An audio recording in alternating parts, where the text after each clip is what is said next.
As a kid, I really was invisible. No one noticed when I spoke, no one listened when I cried. So when the world finally looked at me, I made sure I would never look away.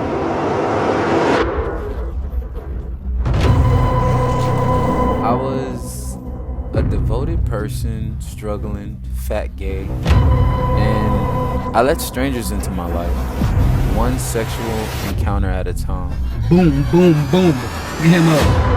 I had to build up this life at my emotional expense. Look at my fucking knee, scraped up. In front of the camera, the truth was important. Why do you think he put water?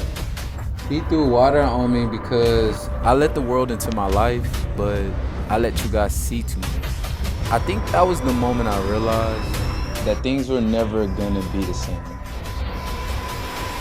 I wanted to be seen. I needed to be seen. I spent my whole life chasing attention. So why, after losing everything, am I no longer fighting to keep it?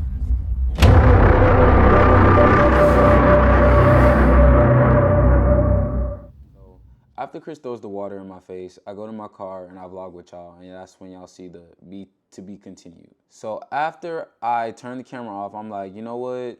My feelings are hurt. Like, my feelings are hurt because it's like, he's been picking at me with that guy Jay for the longest throughout our relationship, I guess trying to get me back. For him to finally go out with him after like we kind of opened the relationship was pissing me off. It really pissed me off, I ain't gonna lie. I'm getting emotional. When I start crying, it's more so I'm passionate about something or I'm upset. So I'm upset and I'm starting to cry, right? And that's what y'all see with the whole to be continued. So after I cut the camera off vlogging with y'all, I'm still sharing Chris's location. Like, I'm heated at this point. He threw the water in my face, embarrassed me. So we're still sharing locations. I go in the Galleria. If you know, Nobu's right on top of the Galleria in Houston. So I go in the Galleria, I buy me another outfit because I was soaking wet. And I was like, you know what? I'm gonna just go out with Camry and, you know, I ain't gonna let this affect my night or whatever. Yeah, I'm pissed and I was lying about going link up with my ex or whatever, but I was just pissed just saying some dumb. So I'm pissed saying stupid stuff like, oh, I'm finna go link up with my ex, which is what y'all saw in the video. He throws the water, I go in the car, I vlog, I cut the camera off. So I go in the Galleria, buy me a new outfit to go out. Meanwhile, me and Chris are still sharing locations. Like, he never turned his location off. So I go link up with Camry. I tell Camry about the whole story. I'm like, Camry, guess what just happened? Like, Chris just embarrassed me through the water in my face. Like, let's just go out, have a good time. Like, I'm pissed. She was like, just calm down. You can go out with me. It's cool, whatever. Like, we can forget about it. Don't do nothing crazy. Don't get yourself in trouble. So I'm like, yeah, you're right. We cool. So me and Camry just go out. We're having fun. It's about 1 a.m. Me and Cameron go out, it's about 1 a.m. I'm still sharing locations with Chris. He still ain't text me, hit me up, he ain't apologized. And I see his location at the neighborhood. I tell Cameron, I'm like, Cameron, let's go to the neighborhood real quick. They're about to close. Cameron's like, oh, I don't think we should go to Montrose because that just happened. Because what if Chris is there? I know Chris is there the whole time. Cameron's like, what if Chris is there? And I'm like, oh, if he's there, I'm gonna just ignore him. Like, I'm just not gonna say nothing to him. Lying, I'm lying. I'm just not gonna say nothing to him because if I see his ass, yeah. So anyways, I'm like, well, you're right. I'm gonna just ignore him if I see him or whatever. So we go. She's like, okay, whatever. Just don't do nothing crazy. We go to Montrose. We end up going to Montrose, right? I go in the club. Me and Cameron doing a little walkthrough. This that bad walkthrough. Bad bitches walk through. So we walking through like Kylie Jenner coming down the steps. And I'm looking around, checking the scene, scoping them out. Trying to look for Chris, but like not trying to look for Chris. Like, I'm scoping out the scene, seeing like if he's there. Cause I see his location bubble here. I'm trying to figure out where he's at and who he's with. So I'm looking around, I see him and it's like 1:15 a.m. So I'm cool, I'm chilling, I'm vibing. I'm buying drinks with Camry. You know, we just chilling, vibing. The club closes. It fast forward to like 2 a.m., the club closes. I see Camry and Chris talking. I'm still pissed after I'm closing out my tab. I'm still pissed like, oh, he's in here with his friends, kikiing, walking around like he a bad with the shoes I got him. So I go over there while they're talking and I allegedly cocked back and right on the side of his face while he's talking to Camry. He drops his drink, sprints out the club. Security grabs me and say, hey, what happened? What happened? Like, what happened? You can't do that. You can't do that. They kick us out. We leave. At this point, I'm like, okay, well, I got my lick back. He embarrassed me. I embarrassed him in front of his friends and in front of everybody. Him standing there because he tried to play me. So now we're both embarrassed. So after we both get embarrassed, I'm leaving. I'm like, okay, cool, clean slate, we're even. I'm walking back to my car, right? Me and Cameron get in the car. I press the button. I'm getting in, strapping my seatbelt on. I'm like this. Chris pops up. We jump. Me and Cameron's like, what the hell? Chris popped, I don't know how he found my parking spot, maybe because of the location. He finds my parking spot, starts beating on the glass windshield, beating it. It cracks, whoop, straight across. The whole, like a big crack is in my windshield. I'm like, I know he did not just break my windshield. So I get out the car and this is where the story picks up. This nigga Chris then cracked my windshield. While he's punching and cracking my I get out there and was like, okay, at this point, we about to fight. Because it's like, you doing too much now. Literally. Look at my knee. Scraped up. This knee scraped the up bad. He punching the windshield out the blue. He pops up out the blue. Me and Cameron in the car chilling, talking, trying to go to after hours. And this pop up out the blue, punching the windshield. Pow, pow, pow. I put the car in park. I'm like, oh, period. I've been waiting for this moment. I get out and boom, boom, boom, him up. Mind you, I don't even want to do that because that's my at the end of the day. So it's like, why am I fighting my? Look at my shirt, all stressed out, all of this, knees up for nothing, bro.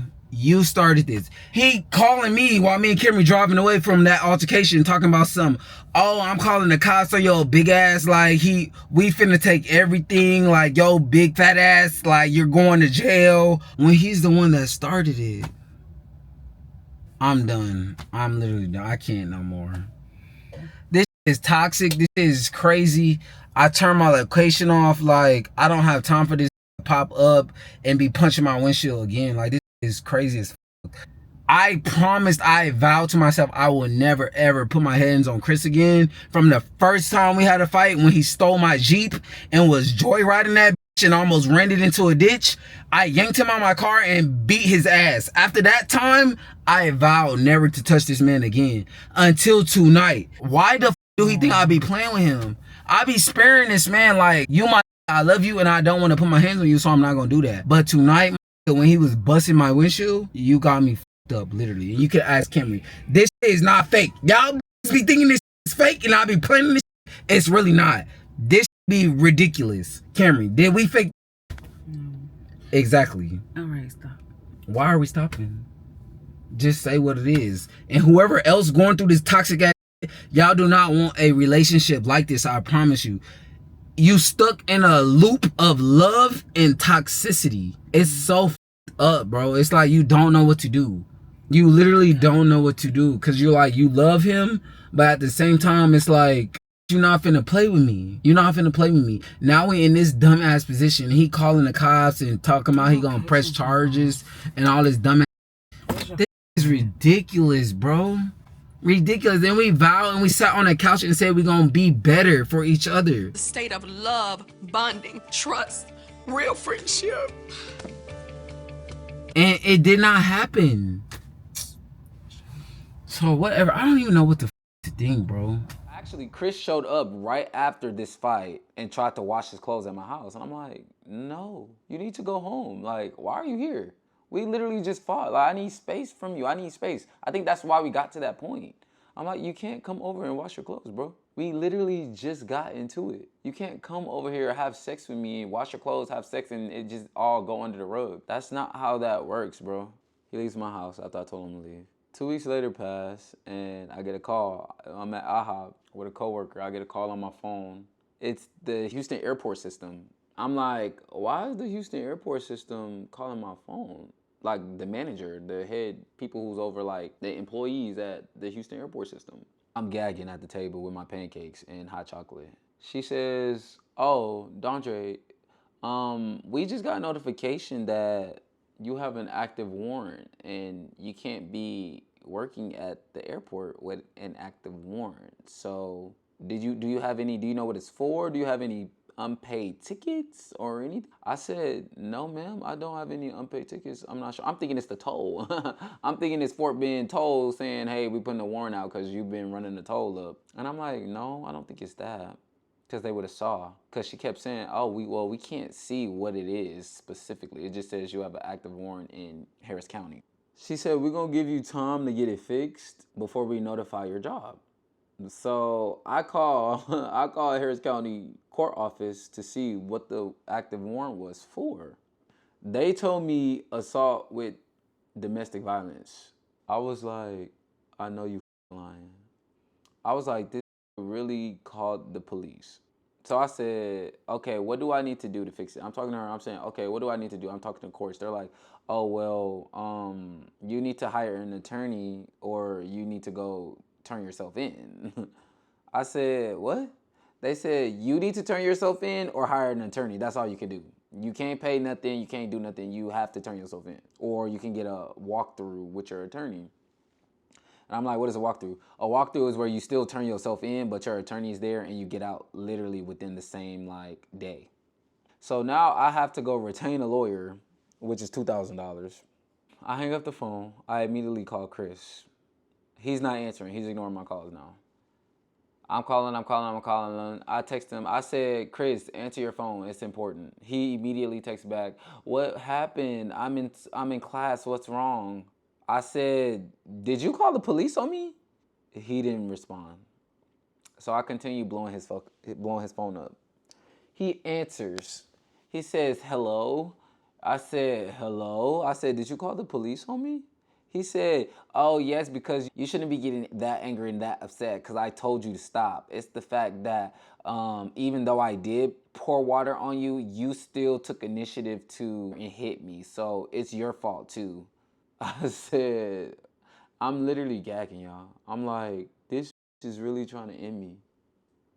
That's why I say the love shit, that love shit is crazy. Because you really going to be blinded and mentally off due to the love shit.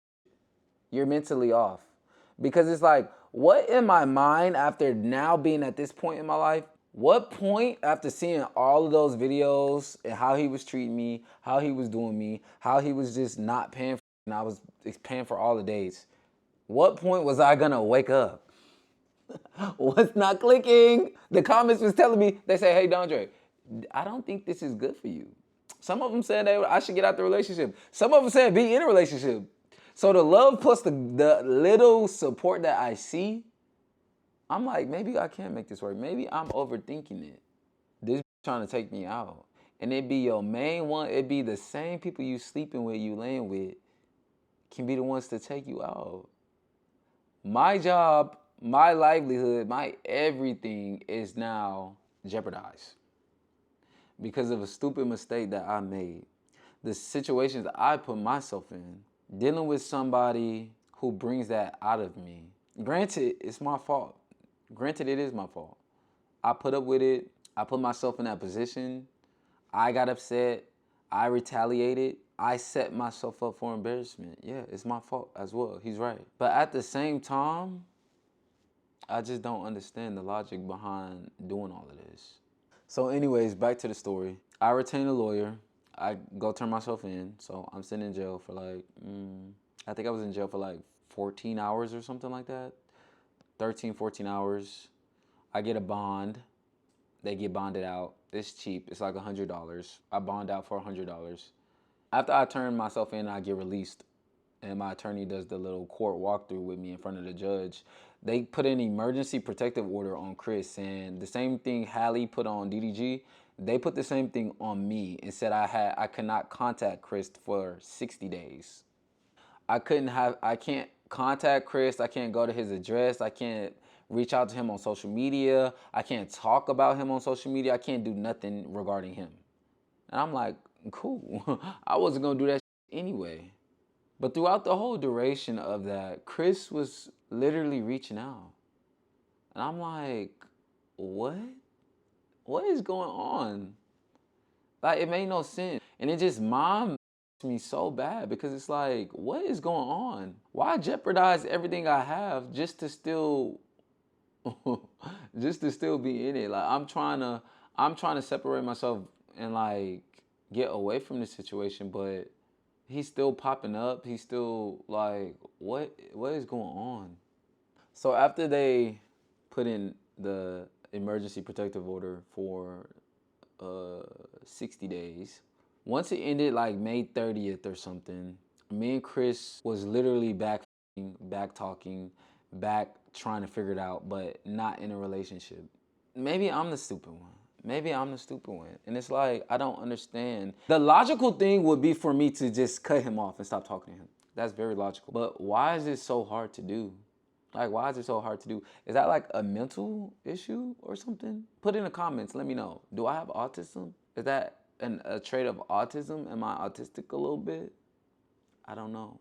Let me know in the comments. So since we were doing that, I told my attorney just most recently, maybe about 2 or 3 weeks ago, I'm like, we're still talking. He's still reaching out. He's still popping up. He's still doing whatever the hell he wants to do. And my attorney's like, well, just call the cops on him. And I'm like, I don't want to get involved with the cops anymore, actually. What can I do to get this case dismissed and quickly? Because this is some bullshit and we're wasting everybody's time. He was like, we can get a private investigator appointed and Chris could go talk to them and sign the paperwork to get the case dismissed. So I'm like, okay, let's do it. The private investigator reaches out to me and reaches out to Chris. Chris agrees to go. I go, and I'll show you guys here what happened at the private investigator. We're gonna do some background on you and Okay. like such as, and I know we've talked about it. The incident happened pretty much already. Okay. And so that night he threw you guys filming. We were filming content. And you guys discussing why do you think he poured water on? He threw water on me because I said I was gonna go hang with my ex after I found out he was hanging with his ex, and I canceled our plans. What he say when he poured in the water? He really didn't say nothing. He just threw it on me and then ran out. Okay, and after that, what will you do? You were shocked? I was shocked. I sat there drenched in water, and then after I paid the tab, I went to my car to vlog. So he followed you? Yes. I didn't even know he was over there. Okay, so you punched him how many times? Just one time. He said 5-6 times. What time? When you charged at him? Oh no! When I charged at him at the club, like when he was talking to Camry, yeah, I punched him one time. Only one time? Yes, one time. I promise. It was one good punch. He said it was 5-6 times. He's lying. Just at the back? Mhm. In the back, where? Kind of like over here, cause he was talking to Camry, facing Camry, On the and then side? I came and I just hit him right there. Like a punch, like a real punch. Like a real punch, yes. Did he feel pain? I think. Was he on the ground? He wasn't on the ground. So he wasn't on the ground. No, he lied. So injured from his bruised lips maybe after he. That's when he came to my car doing all that crazy stuff. Okay. The police saw him saying he had injured, bruised lips, and some elbow scratches and stuff like that. Do you have a picture of your scratches? No? Yeah, when he was dragging me by my hair and I scraped my knees. Yes, I have pictures. You have pictures? Can you send it to me? Yes. Then after that, he left or he take a. I get out the car. I go over there, get him off of my car, punched him.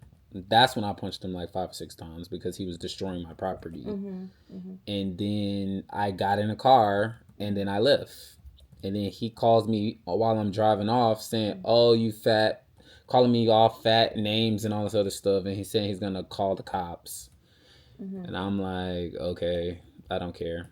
And then he called the cops. And I thought he was lying, but he was for real. He really called the cops. Yeah. So then I had a warrant out for my arrest. But I was confused why I had a warrant when he's the one that started all of that. So. Well, the reason that police saw him, and you're not there, and he was injured. So I can go beat myself up and call the cops and say he did it to me, and then he gonna have a warrant? I don't know. You know, don't lie. I can't advise you to do that. But y'all are pretty much caught up now, to current day. Where does this go with me and Chris's relationship? I have no idea.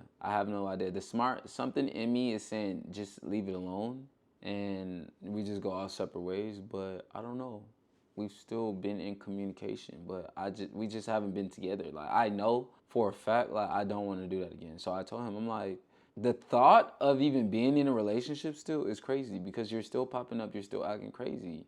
even before you called the cops on me. You're still doing the same things you're doing. So why would I put myself in that situation? So you guys let me know. I don't know. Let me know in the comments. If you have any questions you want me and Chris to answer, put it in the comments. I think we can do one last, I'm gonna present to him to do one last Q&A video next. So drop in the comments any questions you want me and Chris to address or answer, and we will answer them together and just have a Q&A video with the most liked questions. Everybody in the comments, if you see questions you like in there, like them. Hopefully he'll be open to give his side of the story and we move on, or we just let bygones be bygones. Like, it's just not cool. It's not cute. We too old for that.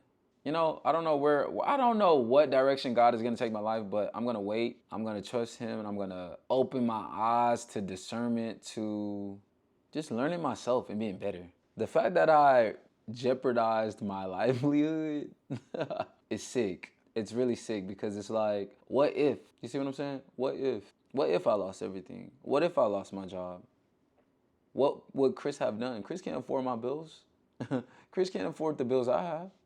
What if? So it's like, you really got to tighten up when it comes to love, and when it comes to like putting your energy and investing in the right people, because investing in the wrong person could leave you with nothing. So I don't know who's out there who's experiencing things like this. I don't know who's experienced domestic violence, or who's so attached to somebody that they don't know how to detach from them. Let this be a clear sign in view. I did good for myself. I went to school for engineering. I have a good job. I have a good career. And to see it all almost burn and shatter into flames over some gay shit and over domestic violence, claiming you love somebody, it's not worth it. One day you guys are gonna see relationship content on this page that flourishes, that grows, that it looks like the fake, you know, it looks like the fake relationship content that you guys see every day on here anyway. One day I'll get to that point, but right now I'm not, and I'm not gonna fake it for you guys. I'm so sorry. I be seeing a lot of influencers with their boyfriends, and I'm like, stop playing. Stop. Some of them you can tell is genuine. Some of them you can tell is genuine. It's natural. Some of them is forced and fake. Like, stop. Be for real. If you're new here, don't forget to click like, comment, and subscribe. And if you're not, thank you guys for tuning in to yet another video of my chaotic life that I'm journaling for you guys. So I'll see you guys later. Thank you for tuning in.